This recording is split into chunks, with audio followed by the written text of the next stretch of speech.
이 물에서 쇠비린내가 나는 것 같은데? 대감님, 그 물을 드시면 안 됩니다. 이제 겨우 10살인 윤재는 주인이 입에 대려던 물그릇을 손으로 쳐냈습니다. 그것도 온 고울이 우러르는 대감마님 앞에서 말이지요. 그릇은 바닥에 나뒹굴었고 물은 사방으로 튀었습니다. 하인이 상전의 물그릇을 엎었으니 보통이라면 그 자리에서 곤장을 맞고 쫓겨나 마땅한 일이었습니다. 그러나 윤재는 물러서지 않았지요. 과연 이 어린 하인은 무엇을 보았기에 제 목숨을 걸고 주인의 물그릇을 쳐냈던 것일까요? 구독과 좋아요 부탁드리며 이야기를 시작하겠습니다. 아주 먼 옛날 숙종대왕께서 이 나라를 다스리시던 시절이었습니다. 남도 끝자락 청하에는 여름 장마가 한창이었지요. 하늘이 뚫린 듯 퍼붓던 비가 한 달을 넘기고서야 겨우 그쳤습니다.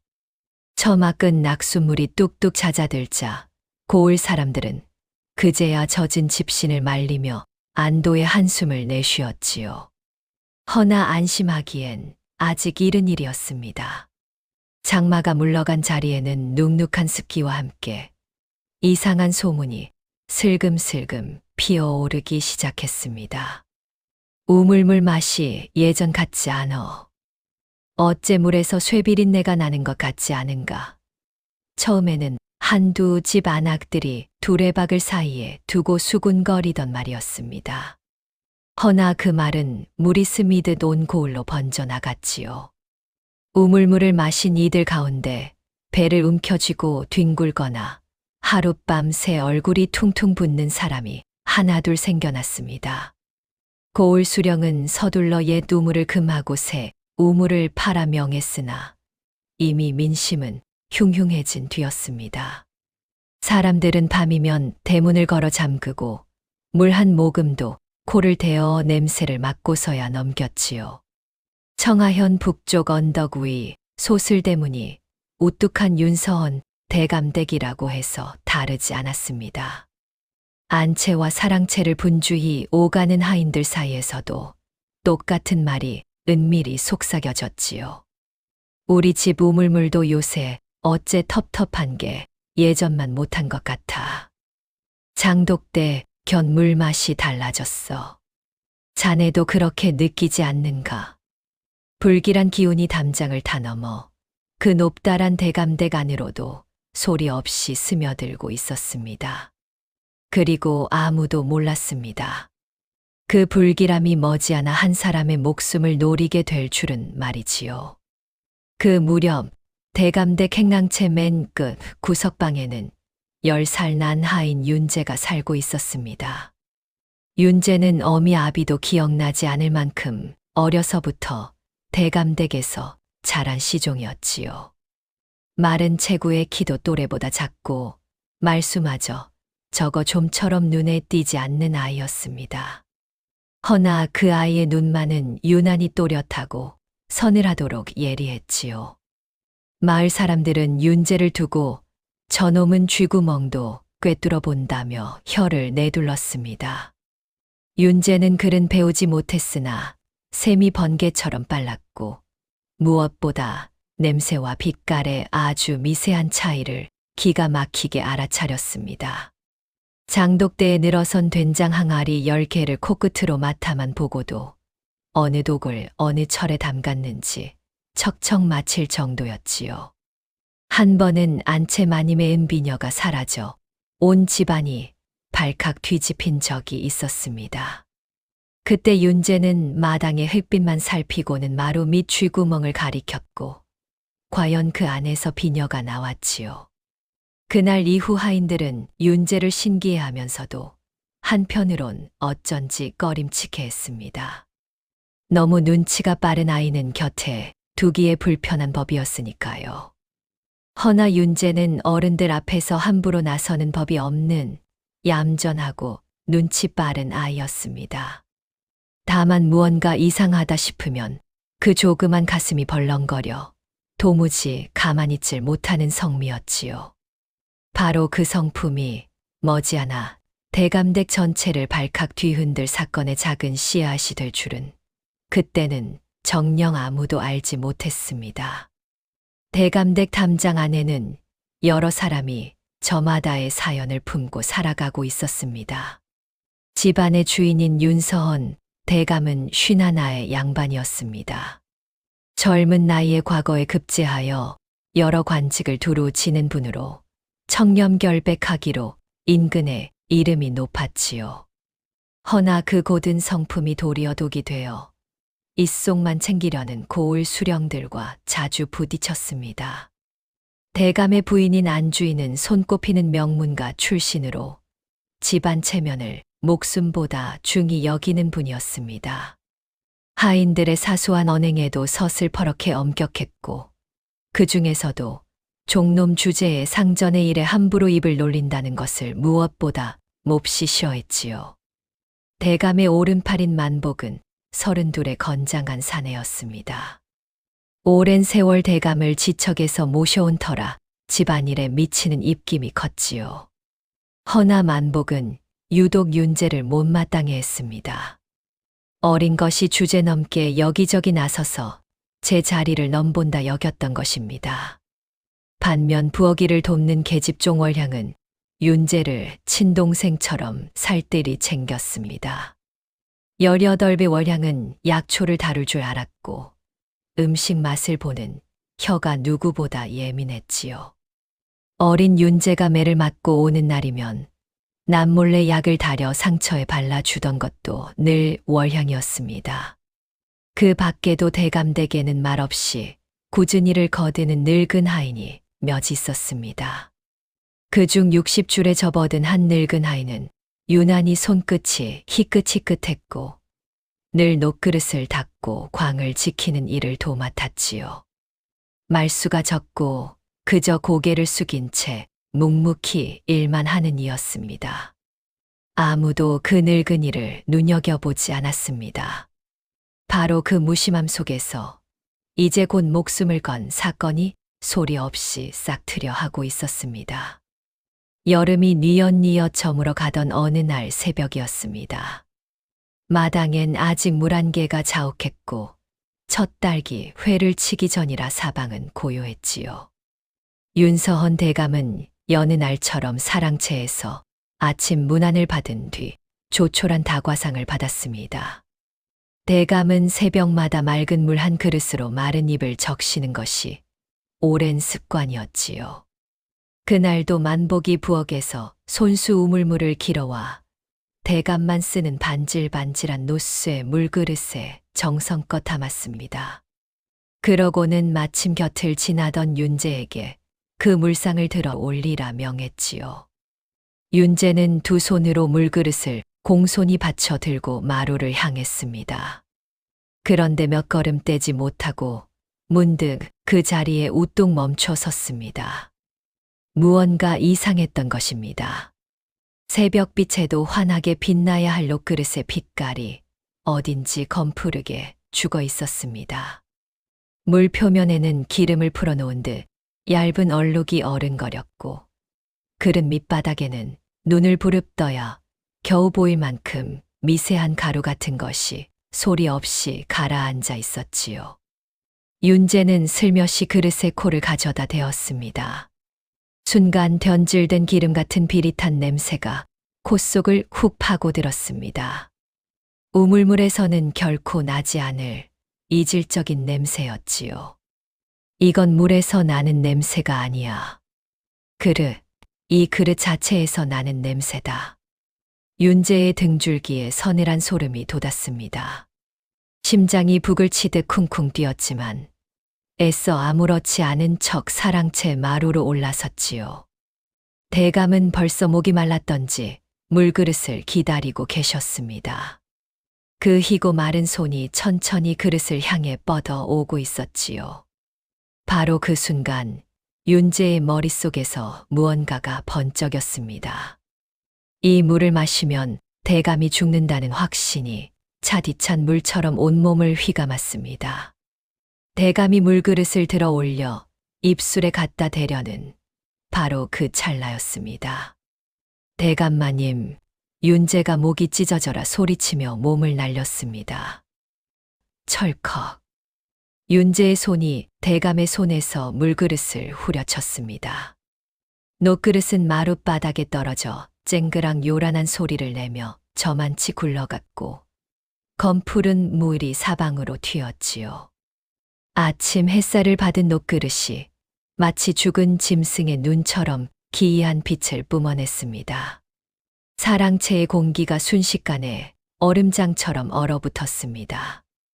대감의 얼굴이 불그락 일그러졌지요. 지금 이게 대체 무슨 짓이냐? 대감의 벼락 같은 호통에 윤재는 그 자리에 납작 엎드렸습니다.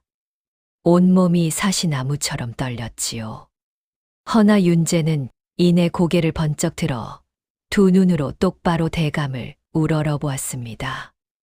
대감마님, 그 물을 드시면 죽사옵니다. 대감의 눈이 크게 벌어졌습니다. 종놈의 그 눈빛에는 벌을 두려워하는 겁기가 아니라 서늘한 확신이 서려 있었던 것입니다. 겁에 질려 헛소리를 짓거리는 아이의 눈이 결코 아니었지요. 대감은 굴러간 물그릇과 엎드린 어린 하인을 번갈아 바라보았습니다. 무언가 심상치 않은 일이 벌어지고 있음을 오랜 관록으로 직감했던 것입니다. 보통이라면 상전의 물상을 엎은 종놈은 즉시 곤장을 맞고 내쫓겨 마땅한 일이었습니다.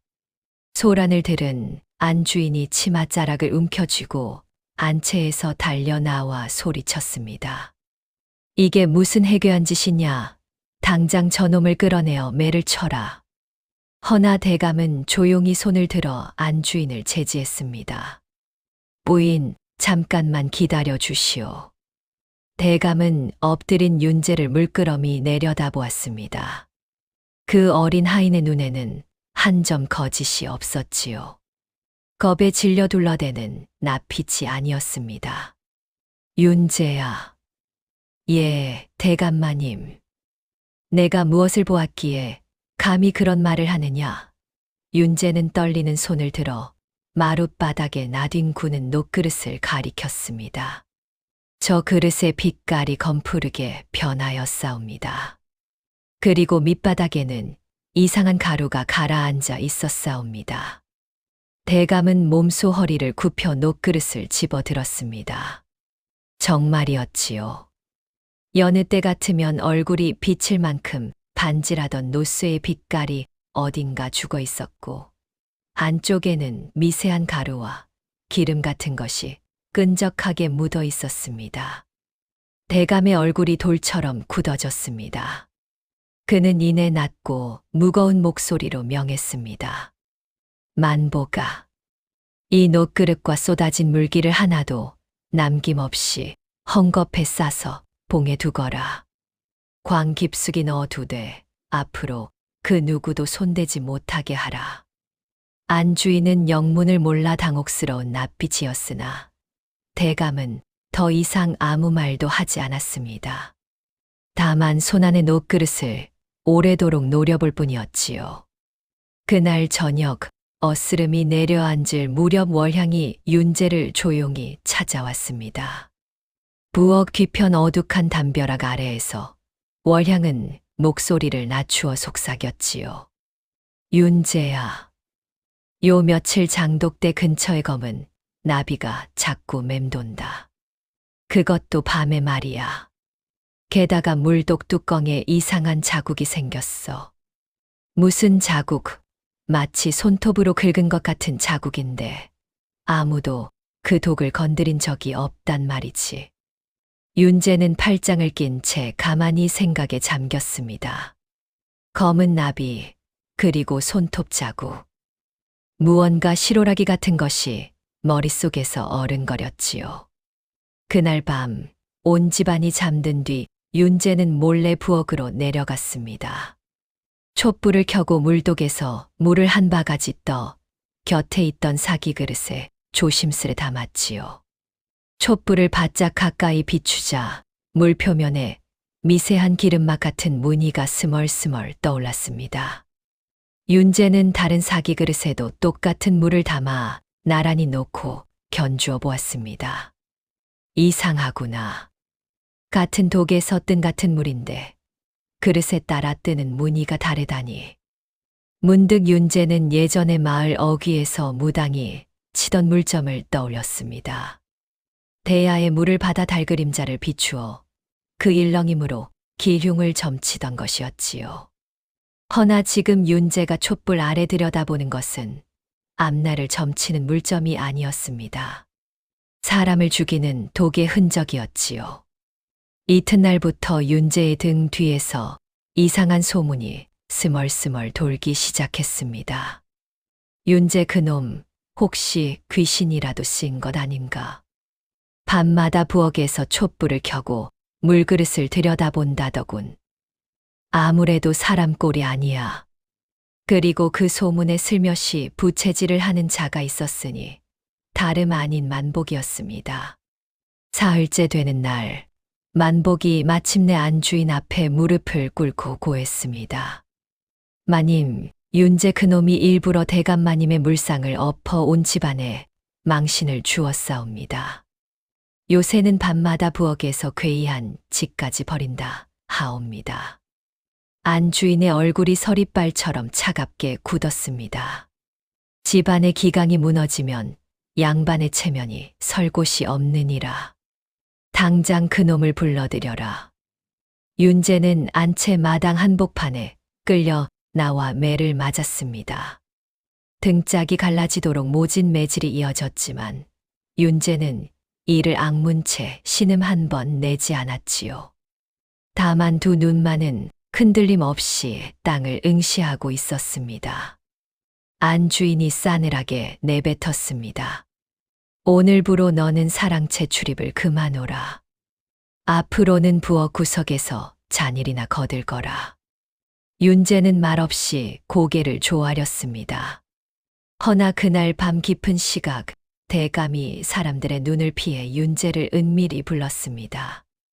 내 말이 정녕 사실이냐? 그 물그릇에 무언가 묻어 있었다는 것이 말이다.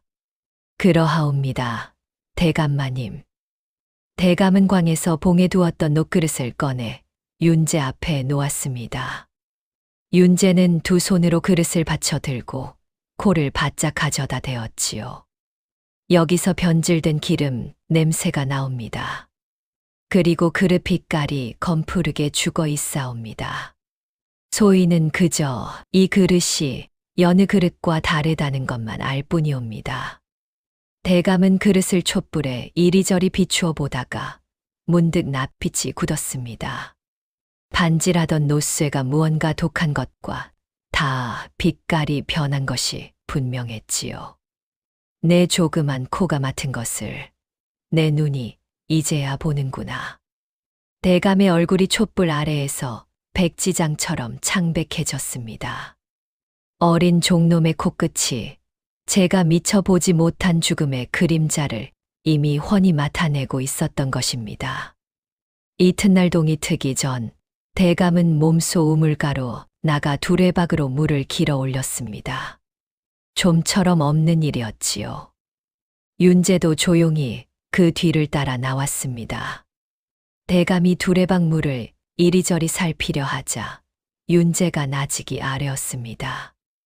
대감마님, 잠깐만 기다려 주시옵소서. 견주어 보시면 아실 것이옵니다. 윤재는 새 사기 그릇을 가져와 그 우물물을 담았습니다.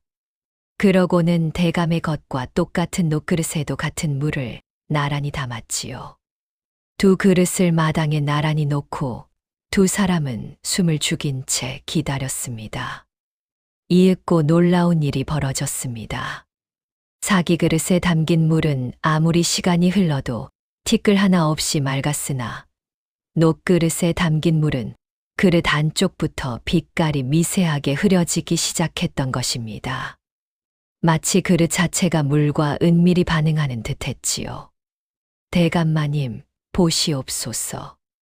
우물물은 더없이 깨끗하옵니다. 허면 대체 무엇이 문제란 말이냐? 그릇이옵니다. 똑같은 물을 담았는데 사기 그릇은 멀쩡하고 대감마님 그릇만 자꾸 변하지 않사옵니까? 누가 이 그릇에다 몹쓸 것을 발라둔 것이옵니다. 대감은 순간 숨이 턱 멎는 듯 했습니다. 우물이 아니었습니다. 온 고을을 흉흉하게 하던 그 우물물이 아니라 오직 자신만이 쓰는 물그릇에 누군가 은밀히 독을 발라두었다는 말이었지요. 그것은 뒤숭숭한 소문도 불운한 우연도 아니었습니다. 처음부터 오직 대감 한 사람의 목숨만을 겨냥한 치밀하게 계획된 살인이었던 것입니다. 대감의 손끝이 가늘게 떨렸습니다. 여름 새벽의 서늘한 바람이 유독 그날따라 뼛속까지 파고들었지요. 대감은 깊은 고민에 빠졌습니다.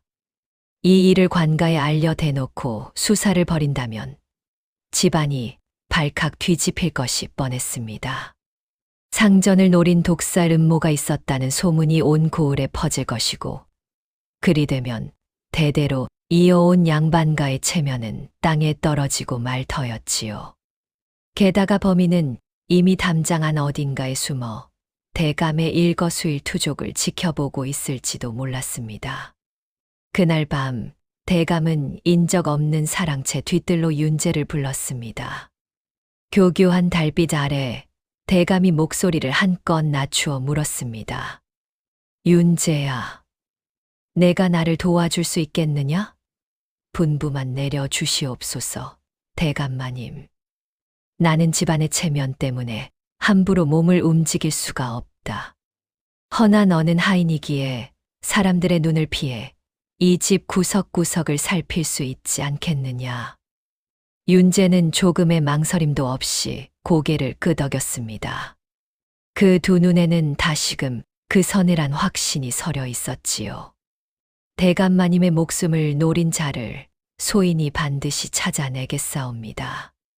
그렇게 달빛 아래에서 상전과 종 사이에 세상 누구도 모르는 은밀한 동맹이 맺어졌습니다. 그날 밤늦게 월향이 또 윤재를 찾아와 갈라진 등의 상처에 손수 약초를 지시겨 발라주었습니다. 윤재야, 내 목숨도 목숨이야. 부디 무모하게 굴지 마라. 누나, 걱정 마. 나는 이런 데서 죽지 않아. 월향은 긴 한숨을 내쉬며 말했습니다. 요새 부엌에서 이상한 일이 한둘이 아니야. 물독 뚜껑이 자꾸 저 혼자 열려 있질 않나. 그릇 닦는 솔에서 유난히 독한 냄새가 나질 않나. 그 말에 윤재의 눈이 어둠 속에서 번뜩였습니다. 누나, 그 솔은 언제부터 부엌에 있었어? 글쎄다, 한 보름쯤 됐으려나. 얼마 전에 새로 들여온 물건이야. 윤재는 무언가 실마리의 끄트머리를 잡은 듯 천천히 고개를 끄덕였습니다.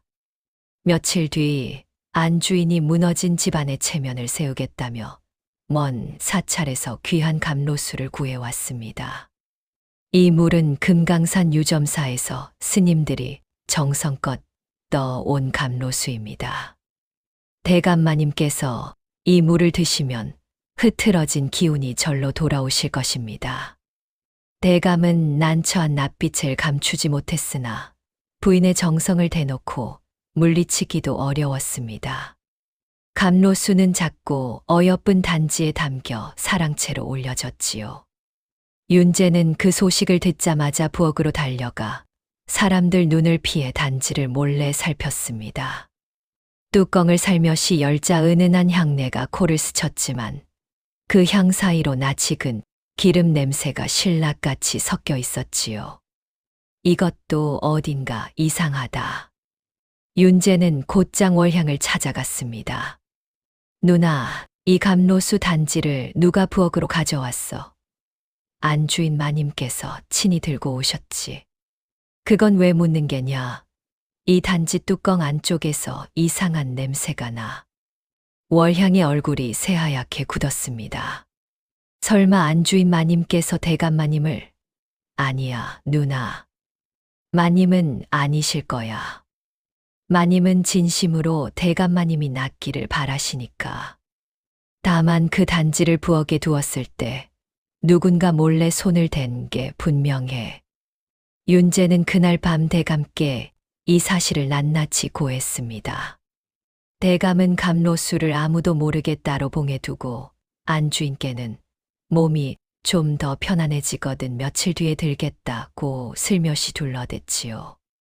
부인의 지극한 정성이 하마터면 남편을 해치는 독이 될 뻔한 위기를 대감댁은 간신히 넘긴 것이었습니다. 허나 그 위기는 범인이 여전히 담장 안에서 숨 쉬고 있다는 서늘한 증거이기도 했지요. 윤재는 밤낮 없이 궁리의 궁리를 거듭했습니다. 어떻게 그릇에 독을 묻힐 수 있었을까? 그것도 아무도 눈치채지 못하게 감쪽같이 말이지. 며칠을 골몰하던 어느 날 저녁, 윤재는 문득 무릎을 쳤습니다. 그러고는 화롯가에 숯을 곱게 갈아 손끝에 묻히더니 봉에 두었던 녹그릇 안쪽을 조심스레 문질러 보았지요. 그러자 놀라운 일이 벌어졌습니다. 숯가루가 묻은 자리에 옅은 칠 자국이 스르르 드러났던 것입니다. 맨눈으로는 도무지 보이지 않던 투명에 가까운 얇은 막이 녹그릇 안쪽에 정성껏 발라져 있었지요.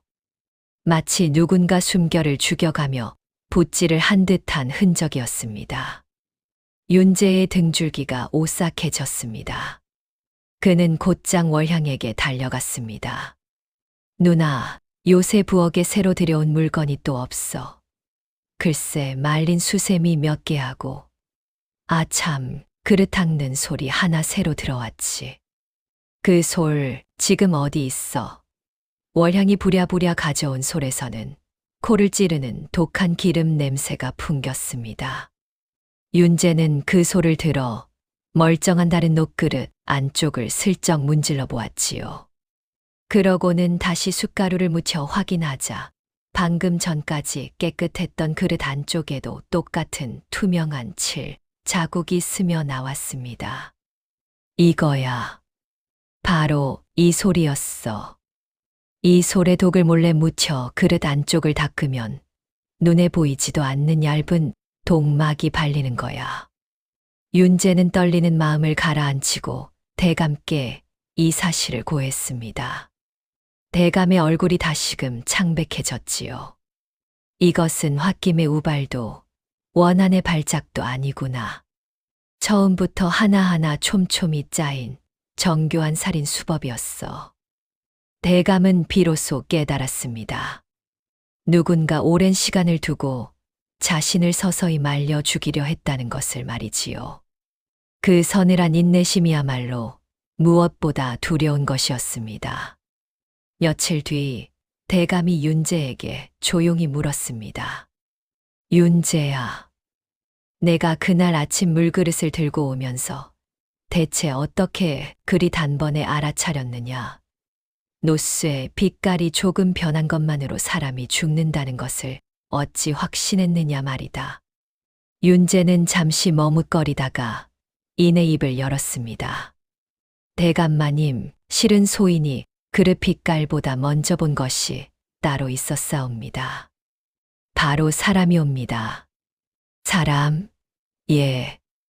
그날 아침 만복 형님이 물을 깃고 그릇에 담을 적에 그 뒤에서 유심히 지켜보던 늙은 하인이 하나 있었사옵니다. 대감의 눈이 크게 벌어졌습니다.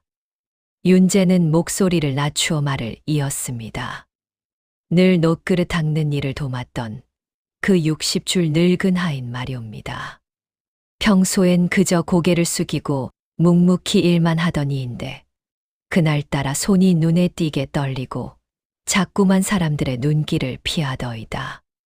게다가 그 손끝이 유난히 희끗희끗한 것도 소인은 늘 이상하다 여겼사옵니다. 대감은 감탄을 감추지 못했습니다. 허허, 내가 본 것은 물이 아니라 사람이었구나. 소인은 그저 사람들 손을 잘 봅니다. 나쁜 짓을 하려는 사람은 입은 웃어도 손이 먼저 벌벌 떨더이다. 무심코 던진 그 한마디가 대감의 가슴을 서늘하게 찔렀습니다. 어린 종놈은 저도 모르는 새 한 뼘 더 자라 사물의 빛깔과 냄새를 읽던 눈으로 어느새 사람의 조그만 떨림까지 더듬고 있었던 것입니다. 대감은 그 10살 배기 아이의 말에 오래도록 아무 대꾸도 하지 못했습니다. 그날 밤 대감은 윤재와 마주 앉아 밤이 이슥하도록 궁리했습니다. 도대체 누가 무엇 때문에 나를 죽이려 든단 말이냐. 윤재가 조심스레 여쭈었습니다. 대감마님, 혹 대감마님께 깊은 원한을 품은 이가 있사옵니까? 대감은 천천히 고개를 저었습니다. 나는 평생을 청렴하게 살아왔다. 누군가에게 사사로운 원한을 살 만한 일도 없었지. 허면 어인 까닭이란 말이냐. 윤재는 잠시 눈을 감았다 뜨더니 문득 무언가를 깨달은 얼굴이 되었습니다. 대감마님, 소인은 어려운 것은 잘 모르옵니다. 다만 대감마님을 미워하는 사람 말고 대감마님이 안 계셔야 마음 편할 사람을 찾으면 되지 않겠사옵니까? 대감의 눈빛이 순간 서늘하게 변했습니다. 내가 막아온 일들이 있지. 대감은 근래고 오래 뿌리 깊이 얽힌 비리를 은밀히 파헤치고 있었습니다. 작년 극심한 가뭄이 들었을 적에 조정에서 굶주린 백성을 살리라 내려보낸 구휼미를 몰래 빼돌려 군포와 환곡으로 바꿔치기 하고 창고 장부까지 감쪽같이 조작한 자들을 뒤쫓고 있었지요. 바로 그 조사를 벌이던 대감이 급사한다면 모든 일은 그 자리에서 흐지부지 덮이고 말 터였습니다. 그리고 백성의 쌀을 훔쳐 제 배를 불린 자들은 아무 일 없었던 듯 살아남게 되는 것이었지요. 이것은 사사로운 원한이 아니로구나. 누군가 나를 없애야만 저희가 살 수 있는 것이야. 그리고 그 뒤에는 필시 더 크고 검은 세력이 도사리고 있을 게다. 윤재는 그 말에 등골이 서늘해졌습니다. 어린 종놈의 눈에도 이 싸움이 담장 안 집안일에 그치지 않는다는 것이 분명히 보였던 것입니다. 상대는 대감댁 담장 넘어 관아 깊숙한 곳까지 뿌리를 뻗은 거대한 그림자였지요. 그로부터 며칠 뒤 대감댁이 또 한 번 발칵 뒤집혔습니다. 장독대 아래 흙 속에서 작은 주머니 하나가 발견된 것입니다. 하필이면 윤재가 날마다 오가는 길목에 얕게 파묻혀 있었지요. 그 주머니를 풀어헤치자 안에서 새하얀 가루가 쏟아져 나왔습니다. 만복이 기다렸다는 듯 목청을 높였습니다. 대감마님, 보십시오. 윤재 그놈이 바로 범인이옵니다. 이 장독대는 윤재가 하루에도 몇 번씩 지나다니는 곳이 아니옵니까? 안주인이 달려나와 섯을 퍼렇게 소리쳤습니다. 기어이 집안의 기강이 이 지경까지 무너졌구나. 당장 저놈을 묶어 관가에 넘겨야 합니다. 감히 상전을 해치려 든 악질 종놈입니다. 윤재는 얼굴이 하얗게 질렸습니다. 소인은 결코 그런 것을 묻어둔 적이 없사옵니다. 누군가 소인을 모함하는 것이옵니다. 허나 아무도 그 말을 믿어주지 않았습니다. 오히려 밤마다 부엌에서 물그릇을 들여다보던 그 괴이한 행실이 이제는 모두 죄의 증거처럼 보일 뿐이었지요. 대감조차 여러 사람 앞에서 윤재를 함부로 감쌀 수 없었습니다. 만약 여기서 윤재를 두둔한다면 대감 자신이 종놈과 한통속이 아니냐는 의심을 받을 것이 뻔했으니까요. 진범은 바로 그 점까지 계산에 넣고 덫을 놓았던 것입니다. 그날 밤 월향이 어둠을 틈타 어린 윤재를 몰래 빼돌렸습니다. 관가에 넘겨지면 그 조그만 것이 어찌 될지 뻔했으니까요. 월향은 대감댁에서 멀지 않은 제 이모의 낡은 헛간에 윤재를 숨겼습니다. 가쁜 숨을 몰아쉬는 윤재의 등에는 아물지 않은 상처가 다시 벌어져 있었지요. 월향이 눈물을 훔치며 약을 발라주자 윤재가 떨리는 목소리로 부탁했습니다. 누나, 부탁이 하나 있어. 그 새소를 부엌에 들여온 날 누가 드나들었는지 꼭 알아봐 줘. 그리고 고을 이방이라는 사람이 밤마다 무얼 하는지도 누나만 몰래 살펴줄 수 있어? 그건 위험한 일이야. 어른들이 할 일이지. 어찌 너와 내가 나선단 말이냐. 누나가 아니면 아무도 내 말을 안 믿어줄 거야. 나는 여기 숨어서 그 솔에 묻은 게 무엇인지 꼭 알아낼게. 월향은 한참을 망설이다 끝내 고개를 끄덕였습니다. 헛간에 홀로 남은 윤재는 몰래 챙겨온 녹그릇 조각을 조그만 손에 꼭 움켜쥐었지요. 나는 반드시 내 결백을 밝힐 거야. 그러려면 이 독의 정체부터 알아내야 해. 윤재가 자취를 감춘 지 사흘째 되는 밤이었습니다. 월향이 사람들의 눈을 피해 대감을 몰래 찾아왔습니다. 대감마님, 소인이 며칠 밤 이방의 집 근처를 몰래 살펴보았사옵니다. 고을 이방이 밤마다 낯선 자와 은밀히 만나 수상한 짓을 벌이더이다. 윤재가 이르기를 그 자의 뒤를 캐면 반드시 진실이 드러날 것이라 하였사옵니다. 대감의 눈빛이 차갑게 번득였습니다. 역시 이방이었구나. 바로 그때였습니다. 어둠을 틈타 살그머니 담을 넘어 조그만 그림자 하나가 뒤뜰로 뛰어들었습니다. 다름 아닌 윤재였지요. 대감이 깜짝 놀라 목소리를 낮추어 물었습니다. 이놈아, 내가 어찌하여 여기로 돌아온 것이냐? 지금 이 집이 얼마나 위험한 줄 알고. 대감마님, 소인에게 마지막으로 한 번만 기회를 주시옵소서. 윤재는 조금도 흔들림 없는 얼굴로 말했습니다. 내일 아침 소인이 직접 물상을 올리겠사옵니다. 대신 대감마님께서는 무슨 일이 있어도 절대 그 물에 입을 대지 마시옵소서. 대감은 이내 그 어린 종놈의 속셈을 알아차렸습니다. 너는 스스로 미끼가 되려는 것이냐? 그러하옵니다. 소인이 도로 나타나 물상을 올리면 범인은 겁이 나서 다시 그릇을 건드릴 것이옵니다. 그때 붙잡으면 되옵니다. 대감은 그 어린 뜻을 곰곰이 헤아렸습니다.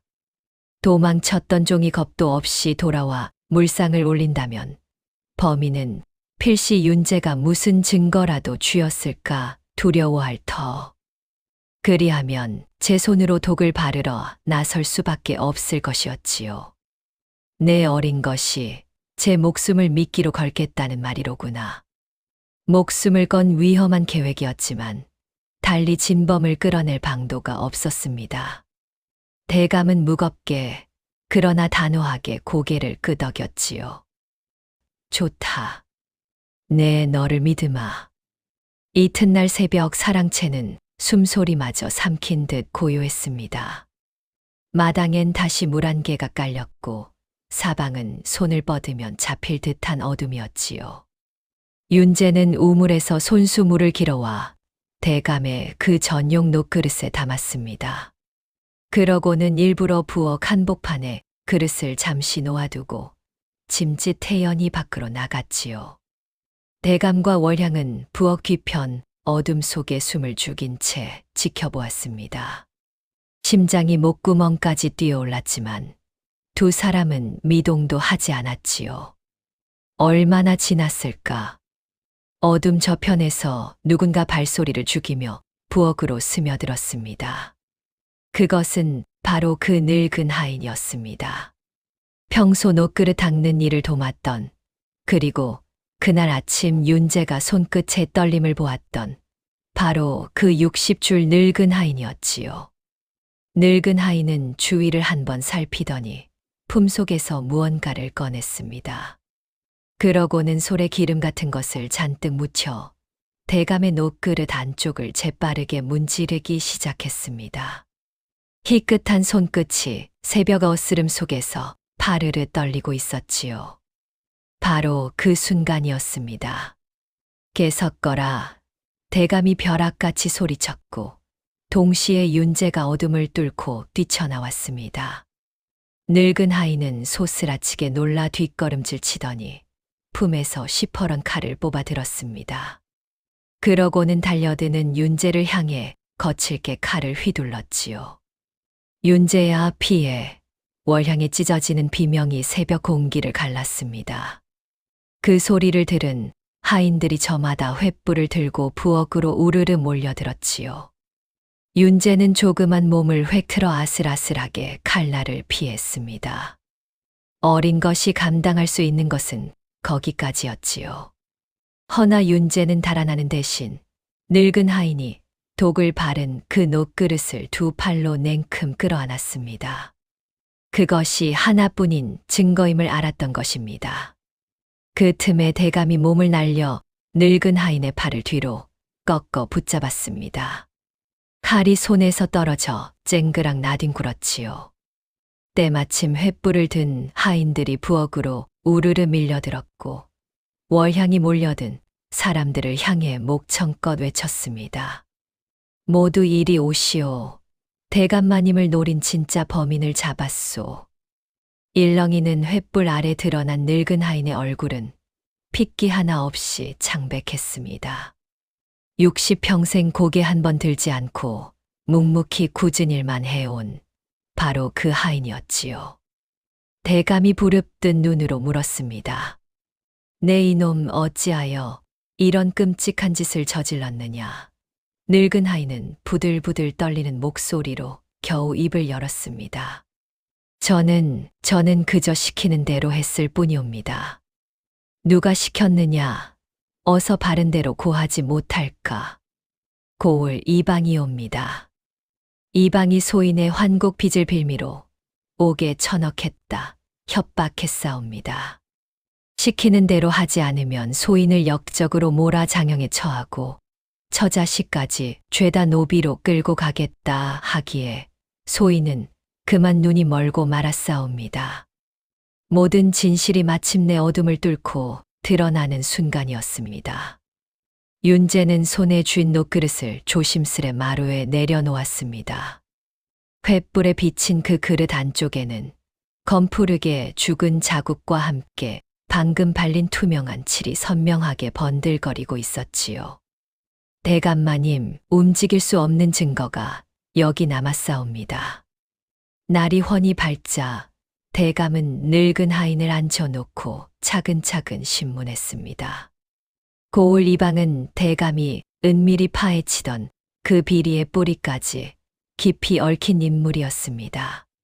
작년 큰 가뭄 때 조정에서 내려온 구휼 및 천석을 통째로 빼돌려 군포와 환곡으로 감쪽같이 바꿔치기 하고 그 차액으로 제 곳간을 채운 자였지요.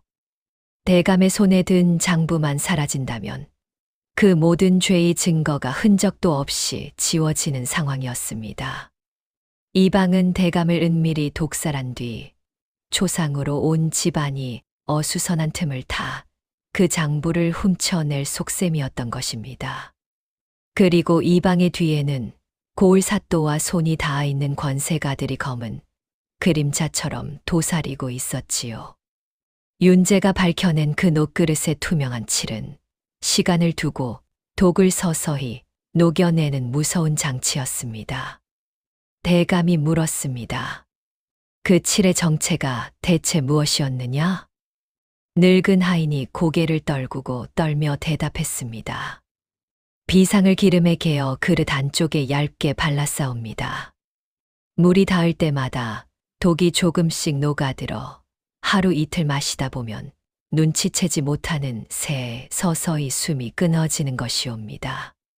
그리고 노쇠와 비상이 만나면 빛깔이 검푸르게 변하옵니다.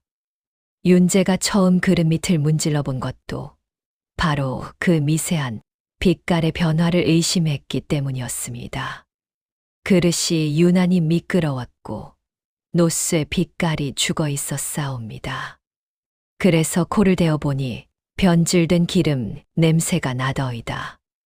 곁에서 듣던 월향이 문득 기억을 떠올리며 손뼉을 쳤습니다. 그래서 장독대 근처의 밤마다 검은 나비가 맴돌았던 게로구나. 독을 갠 기름 냄새를 맡고 벌레들이 꿰어들었던 거야. 흩어져 있던 복선이 하나둘 제자리를 찾아 맞물리는 순간이었습니다. 월향이 기억하던 부엌의 이상한 일들, 새로 들여온 수세미와 솔, 밤마다 맴돌던 검은 나비와 물독 뚜껑의 손톱 자국. 그 모든 조각이 한 가닥실에 꿰어져 마침내 온전한 진실을 드러냈지요. 윤재가 처음 알아챈 것은 결국 물맛이 아니라 놋그릇과 독이 서로 반응하며 남긴 미세한 결이었던 것입니다. 대감이 나직이 중얼거렸습니다. 물은 미끼였구나. 놈들이 노린 진짜 표적은 이 물이 아니라 바로 이 장부였어. 대감은 품속 깊이 간직해 두었던 구휼미 장부를 꺼내 들었습니다. 그것이야말로 천명 백성의 목숨을 살렸어야 할 쌀이 어디로 사라졌는지를 낱낱이 증명하는 유일하고도 무거운 증거였지요. 대감은 지체 없이 관아에 모든 증거를 제출했습니다. 고을 이방과 그의 결탁한 토호들, 그리고 그 뒤에 숨어있던 부패한 사또까지 줄줄이 오랏줄에 묶여 잡혀갔지요.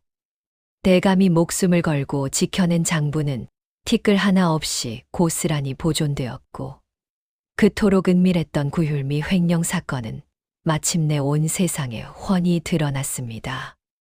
굶주림에 자식을 잃을 뻔했던 고을 백성들은 거리로 쏟아져 나와 환호했습니다.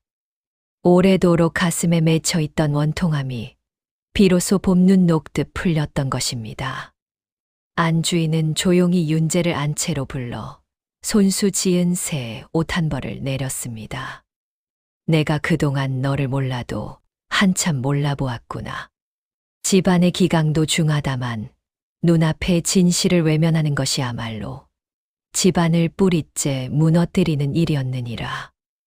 양반가의 부인으로서 종놈에게 직접 잘못을 인정하는 것은 결코 쉬운 일이 아니었으나 안주인은 그렇게라도 무거워진 제 마음을 전했습니다. 만복도 뒤늦게 윤재 앞에 고개를 숙였습니다. 내가 내 재주를 못 알아보고 되레 못 살게만 굴었구나. 부디 이 못난 형을 용서해다오. 허나 무엇보다 큰 변화는 대감의 입에서 흘러나왔습니다. 이 아이는 물상을 엎은 종놈이 아니다. 내 목숨을 살린 이 집안의 은인이니라. 그러고는 대감이 태어나 처음으로 그 이름을 제대로 불러주었습니다. 김윤재. 그 한마디에 윤재의 두 눈에 그렁그렁 눈물이 고였습니다. 이 세상에 태어나 처음으로 누군가 자신을 한낱 종놈이 아니라 온전한 한 사람으로 그의 이름 석자를 불러준 것이었으니까요. 무성하던 여름이 저물고 어느덧 서늘한 가을이 찾아왔습니다. 윤재는 이제 대감댁에서 누구의 눈치도 보지 않고 당당히 지낼 수 있게 되었습니다. 대감은 윤재를 마을 서당 훈장에게 보내 그토록 배우고 싶었던 글을 익히게 했지요. 네, 그 남다른 재주를 더욱 알고 닦아야 한다. 언젠가 너는 반드시 큰 인물이 될 게다. 월향은 서당으로 떠나는 윤재의 옷깃을 매만지며 한바구음을 지었습니다. 이제 너도 어엿하게 글을 배우게 됐구나. 참말로 잘 됐다. 다 누나 덕분이야. 누나가 아니었으면 나는 진작에 죽었을 거야. 어느 맑은 가을 아침, 윤재는 새로 장만한 사기 그릇에 티 없이 맑은 물을 가득 담아 사랑채 마루에 두 손으로 받쳐 올렸습니다. 아침 햇살이 물그릇에 부서지며 영롱하게 빛났지요. 대감이 그 물을 천천히 들이켜며 조용히 말했습니다. 허허, 이 물은 사람을 죽이는 물이 아니라 사람을 살리는 물이로구나.